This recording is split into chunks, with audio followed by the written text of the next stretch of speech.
Hey everybody, welcome to the Joe Morley Sports Show. I'm Joe Morley, and I have a special guest with me today, Komplicated Ky off of Instagram. You can find him on Komplicated Ky. He's also the co-host of Piggy Banks Picks. Whew, complicated. That's a tongue twister for me. don't Yeah, man. don't hold that one against me. That's a tongue twister for me. I love How it you though, doing man. You today? nailed it. Man, I'm doing well, bro. Just getting ready for this discussion we actually gonna have and you know, keep it a little complicated but a little simple at the Yeah, same time. I'm not a huge basketball guy. Oh, I really only watch it around playoff times, to be honest with you. That's why I yes, really sir. don't talk a lot of it on my page because I try not to talk a lot of stuff I don't know about. Mm. Um, just because, I mean, that's how I win arguments, right? You got to throw facts Right, out there right, to win right, arguments. right. Smart. I know you're probably excited about the basketball season, right? Man, it's different this season. I mean, I'm a Laker fan. I've always been a Laker fan throughout. I mean, obviously, like, I was born in the 90s, so really started watching, obviously, Kobe era, right when Kobe started playing, 90, what, 99, 98, or 96, whatever. But either way, man, I've been, a real Laker fan for a while, bro, like through the thick and thin, man, like, and given that the season was already going, bro, and we were like the number 2 seed period, it's kind of it's I'm excited for the season, but at the same time, like, I'm wondering how that momentum that stopped, and then now we're just gonna go play a few games, and then it's playoff time. I'm really curious to see who's really gonna step up, but it's a hot and cold feeling for me, man. I'm very excited, but at the same time, I'm kind of worried to see how these players are gonna come out, bro. Like, we're still in the pandemic. It's still serious, so Yeah, it's a it's a lot of weird the feeling. players are dropping left and right now for COVID.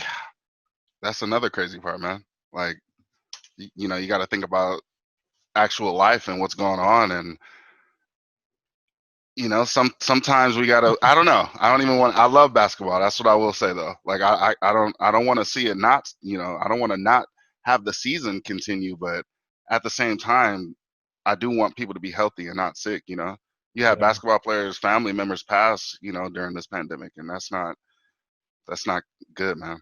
yeah, that's not good. Do you like the J.R. Smith to the Lakers? Yeah, I love it. I mean, we already we first off, he's played with LeBron. He's actually won with LeBron. So I mean, that helps. That's off bat. I mean, he has a history of being streaky. J.R. Smith he's sometimes a little aloof. I don't know what he be on, but he be on something sometimes, most times, bro. And but I mean, you gotta think too. We did lose a player. Um, man, what is we lost? This Who did we lose? He Hold on just got to one keep his second. shirt on, huh? He got to keep it. I mean, if he's winning championships, he can do what he want, bro. I honestly don't care. He could be at the Laker parade in downtown near Staples doing that. As long as it's a Laker parade, I'm cool with it. But we lost Avery Bradley, so Avery Bradley, he's not gonna play this, in this tournament because of COVID. So I think it's a good pickup. J.R. Smith, he's already cohesive with the King out in LA. And that's all you really need. If you already got the gel with LeBron, the rest of the players gonna gel with you. So I think that's what it really comes down to. Like, you got to have that camaraderie with your teammates to even get somewhere, and that's where a lot of teams mess up is when they try to bring all these players together and they don't get along. yeah, exactly. A lot of that. I mean, that do fall on sometimes, like, the coach. I mean, not the coaching staff, the management that's putting these teams together, because they're just thinking about certain aspects of it. But you got to think these players got to go out there and like each other and win and play for each other. So it is a different feel. And it's interesting you brought that up. Yeah, Yeah. you think they could take the Bucks down? Who? The Lakers? You think they could beat the Bucks? Yeah, we're gonna beat the Bucks. I mean, so far we split, but it's come on, man. Like, they have great players in Milwaukee, bro. Like, they truly have a team, and you cannot leave nobody open. They play defense. You know, they lost Malcolm Brogdon last season, and they haven't missed a beat like at all. And that kid was great, man. And look what you see what he's doing or what he was doing in Indiana. But now it's interesting because, man, like, we still got AD. We still, and then we're adding on. Remember, we brought on Deion Waiters too. So we don't even we brought him. We just brought him on, and then bam, season stopped. So we don't know what he can do. He's kind of like JR, where he can run the team a little bit, but we don't know. We haven't seen it. So from what I have seen, I do think the Lakers will do it because they have the two-headed monster in AD and LeBron. I mean, Yeah. the Bucks. I mean, you got Middleton, but you got Middleton. All right, so I'll put it right there. I'll just say Complicated Ky says the Lakers are winning the championship. Oh yeah, you could put that on. All day. It's all out there right now. All day. Lakers, I'm gonna say it. I would say it for next year. That's come on. Hey, and that's how fans should be. That's what I tell my viewers. Like, if you're a fan of a team, you better be backing them. You better be excited for them and saying, "Hey, this team's going to win a championship," or else you're not even a true fan. See, it's like that in basketball for me because thank God the Lakers. We have a rich history of winning. But in football, I do like the Dallas Cowboys, and my fandom does my fandom does turn into realism at the same time. So wait. You can't be a Cowboy fan. You can't be a Cowboy fan and a realism. I've never met that. I've never met him. I love it, bro. Well, you just did, man. That's why it's complicated. Because I got a lot of buddies, out here that are in California that are Cowboy fans. All of them, every single one of them will tell you before the season, Cowboys are going to win the Super Bowl. And I'm like, really? Like, when the last time you were in the Super Bowl? But they got that faith, and even they'll even tell you that Dak's the number one quarterback in the league. What's your opinion on Dak? He's put me on the spot with it. Dak is obviously not the best quarterback in the league, bro. Come on, like, who says this? Come on, man. We're trying to make names for ourselves, Joe, and we can't be saying stuff like that. Patrick Mahomes is that number one guy, bro. Come on. Yeah, he's not even. I mean, you got to think though. Even with Dak, I love Dak over Wentz, but people will say Wentz is better. So he can't be number one quarterback in the league. See, I can see that. I can see the comparison with Wentz and Dak. The one that I can't see, and that's what the argument that I guess people have been having all offseason, is the pay that Dak wants. He wants that 35, 45 million. But I've been saying to myself, he's not number one because I could put Mahomes. I can even put Russell Wilson ahead of him. Dak's a good quarterback. Don't get me wrong. I'll take him on my team, any team, but I won't pay him number one starting money if we go there.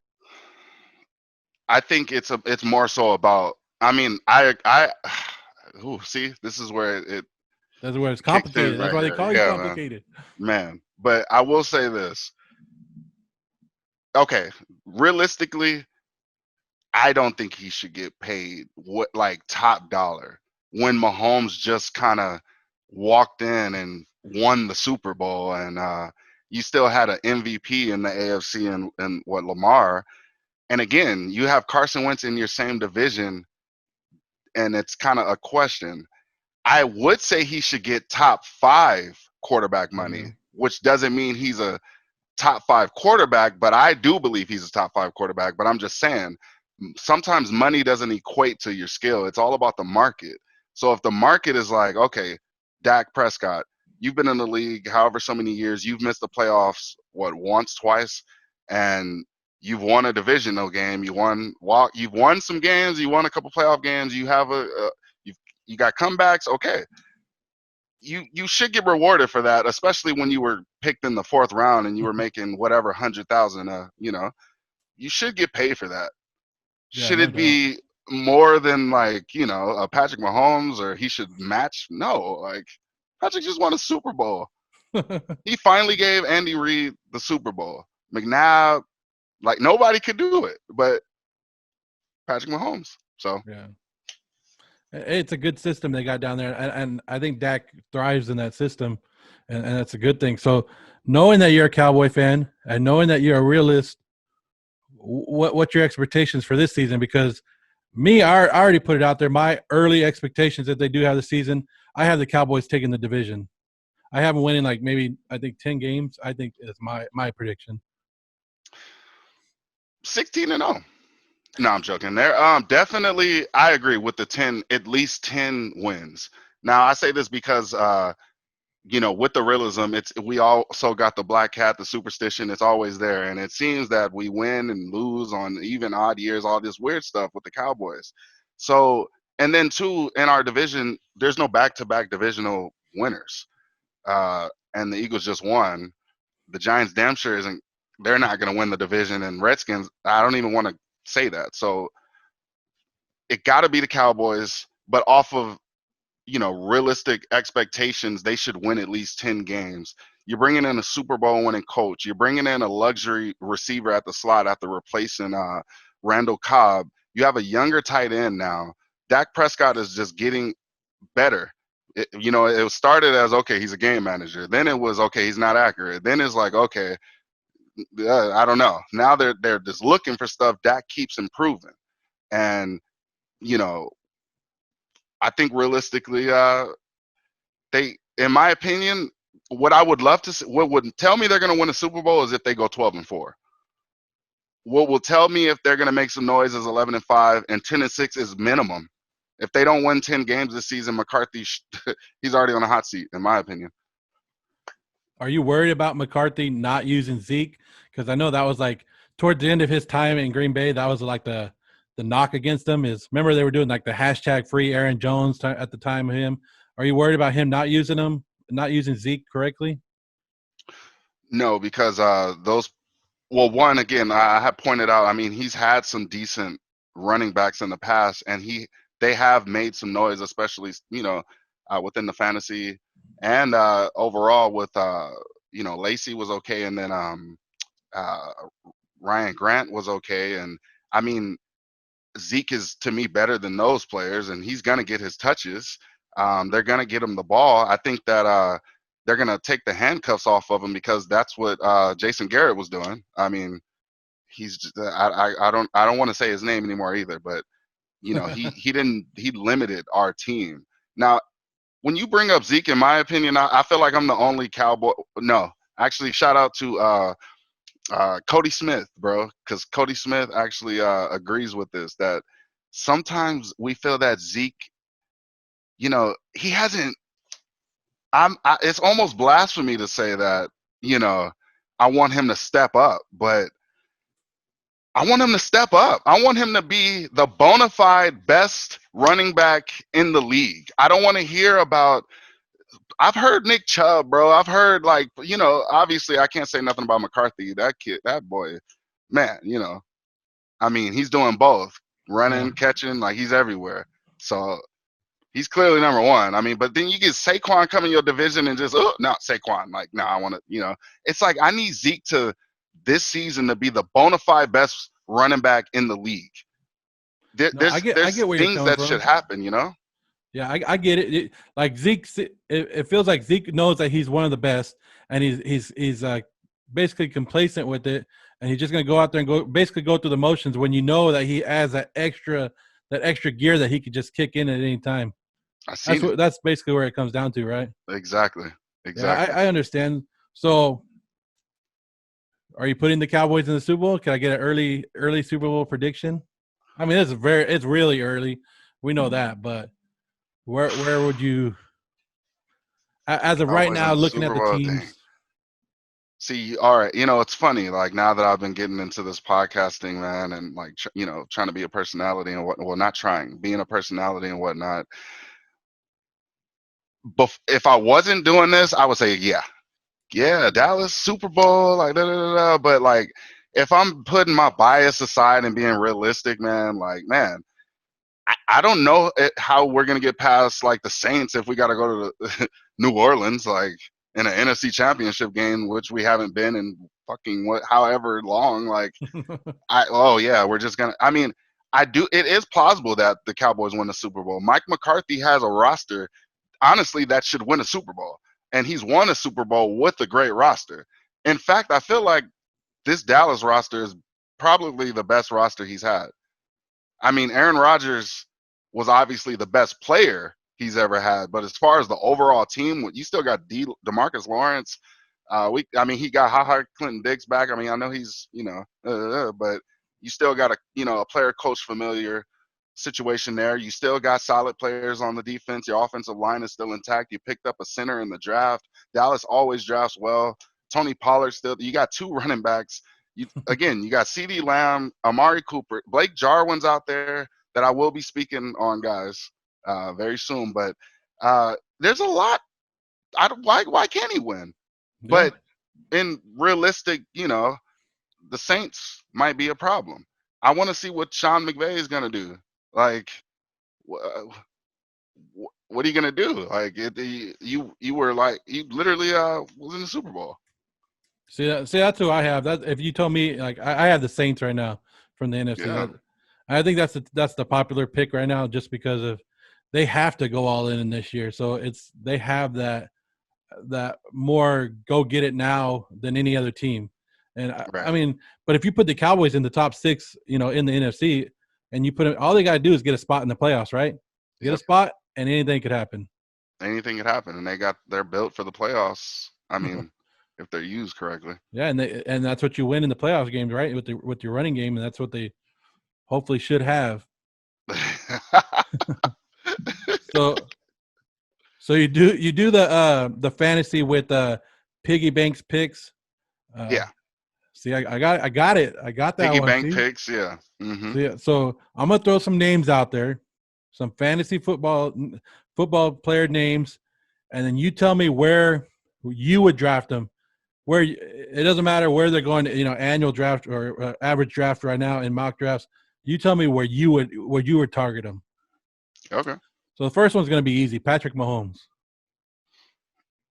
Easy? Yeah. I mean, obviously.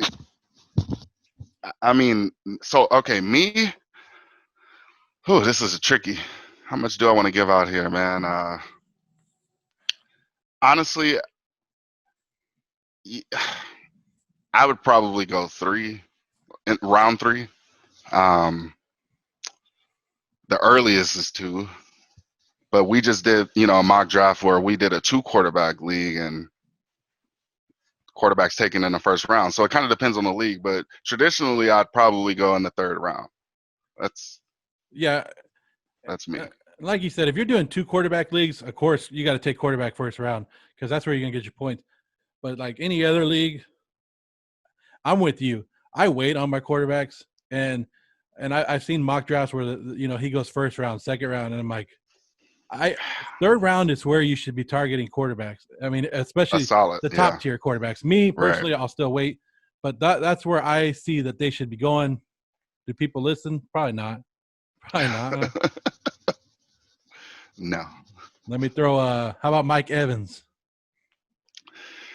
Okay, well, Mike is. See, it's funny. I think my boy Piggy picked up. Did he pick up Mike Evans? He picked him up pretty early, and I was not feeling it. But I would go. I mean, he's me. Okay, I'd probably if he's there in a second, but I don't think he'd be there. Would you take him over Godwin? That's a good question. I don't think so. See that's where I was kind of getting at because I see him as a second into the first, late second round pick, but then you got to ask yourself, okay, what if Julio Jones is still there? What if Godwin's still there? Who am I going to take over? Do I take Mike Evans or I let him fall?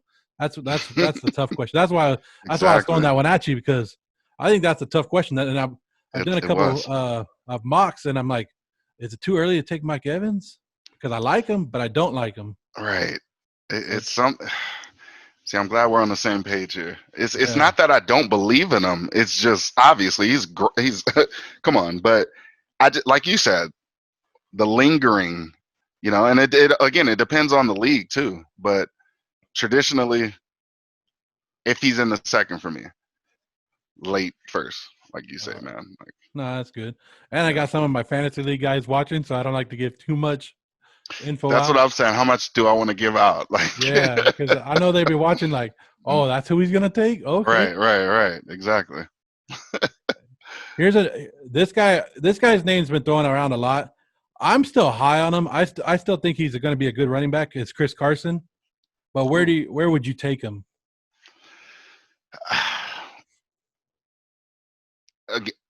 If he's there, I'd probably go 3. I mean, if depending on what I have, to be honest, but I would take him at the 3. Should people be worried about Carlos Hyde? Worried? No, I think he's a great late pickup, to be honest. You got to think about Pete Carroll in that offense. First off, they run the ball ridiculously. They're great at home, and they always make the playoffs. So, I mean, they're always going to be playing, I think, not necessarily from behind, but close games where the run game is going to be valuable, especially in Seattle football. And then he's not even of course he's not going up or anything, but he's not he's not off a cliff or nothing at all. There's a lot left. So you and I are on the same page. Like, I don't think Carson will be affected by Hyde. I think they're going to work. I put it out right when they first signed Hyde. I was like, that's a great 1-2 punch, and it's going to be with one of the best. And Carroll's going to be able to use both of them. Exactly. I don't think it's going to affect any one of them in fantasy football. I agree, man. Literally, I agree. Now this guy, I don't know why. I have no idea why people hate on this guy so much. I understand his touchdowns were down last year, but he still gets 1,000 yards every year, and it's Odell Beckham Jr. And people like, okay, he's not the first round guy. I'll take that off the board. He's not a first round guy anymore like he used to be. But where would you target a wide receiver like that, where people are like, the other day I got him in the 8th round of a fantasy draft. 8th round, and I was like, yeah, okay, I'll take Odell right here. That's crazy, right? Odell's going in 8th, or in that league. All right. Well, this is my thing with I don't trust the quarterback there, and see the difference between Odell and Landry. To me, is the consistency. I've seen them both in different places, and they've both been consistent throughout. Odell's consistently hurt, or there's consistently something that's like he's good, but Landry, on the other hand, is just consistent with his numbers. So obviously Landry's way higher than Beckham. Plus, they got a lot more on that team. I personally think if you can get him where you got him, that's the perfect place to land them. I wouldn't pick him any higher. Odell doesn't come to mind for me unless he's in the, I'd have to say, like 7th, 8th round. So where I'll be like, okay. You'll take him where you feel good about, like, if he's falling, okay, I'll take him there. Exactly, because what if he's the Odell? But don't reach for him, basically. No, don't reach like we used to reach for him. Exactly. Please don't. I get you on that. I'll get you. Yeah. Here's another guy that a lot of questions been. This is like, these are the names, the 5 guys that I always hear names about. So that's why I'm throwing them at you. And this guy was injured last year, and some people are saying he's going to be comeback player of the year. I'm not buying him. To me, I don't buy this guy. It's Juju SmithSchuster from Pittsburgh.